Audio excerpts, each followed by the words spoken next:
It's Dr. Mann, OBGYN and lifestyle medicine. Tonight I'm just going to tell you briefly about a video I was watching, a prominent physician who's pro-keto, and she was talking about continuous glucose monitors. Continuous glucose monitors are devices that you wear on your skin, and they help give you a running log of your blood sugars. I'm very much in favor of them because I think it helps people modify how they eat. And I did it for a while, although I didn't use a continuous glucose monitor. I actually used to stick my finger and I would play a game with myself. I would not eat and see how low I could go. And then I would give myself maybe a little treat or a little extra food and see what would happen. And I did that routinely. Anyway, I brought my hemoglobin A1C down from 5.9 to 5.6 at that time. Since I went whole food plant-based, now it runs anywhere between 5.1 to 5.3. Right now it's 5.3. So why am I telling this story is she's a very pro-keto doctor, and she was telling these anecdotes about patients who maintain their ketosis for a year, and then they face some food that they just had to have some. So this food that this particular individual went off on was craisins, and I thought that was pretty funny. What does it say about human nature? It's human nature to want sweets. It's human nature to want carbohydrates.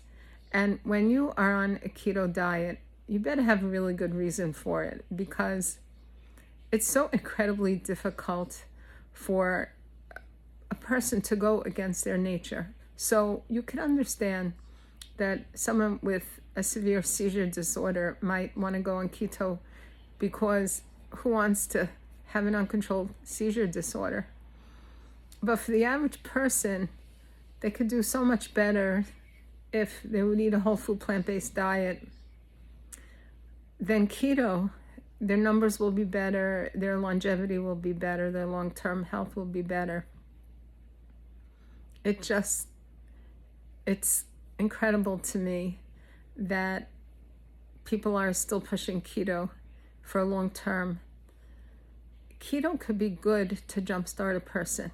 It does have that benefit that it really, really reduces your hunger pretty quickly. But at a certain point, a person has to switch over to a whole food plant-based diet.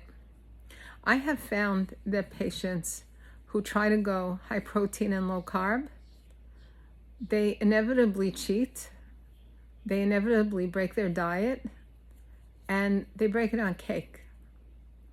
They don't break it on a piece of fruit. They break it on something that is really appealing to them, and usually it's ultra processed.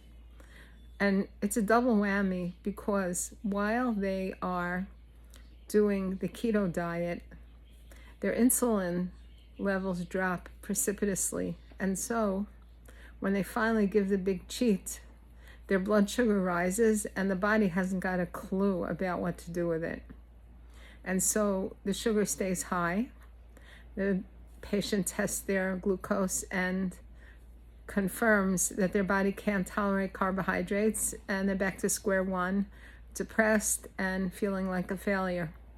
This is completely unnecessary.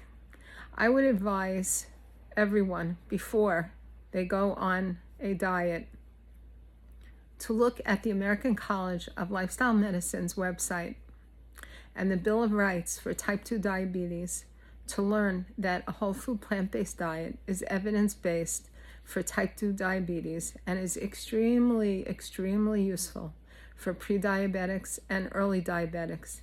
This is your way out of your problem. Good luck.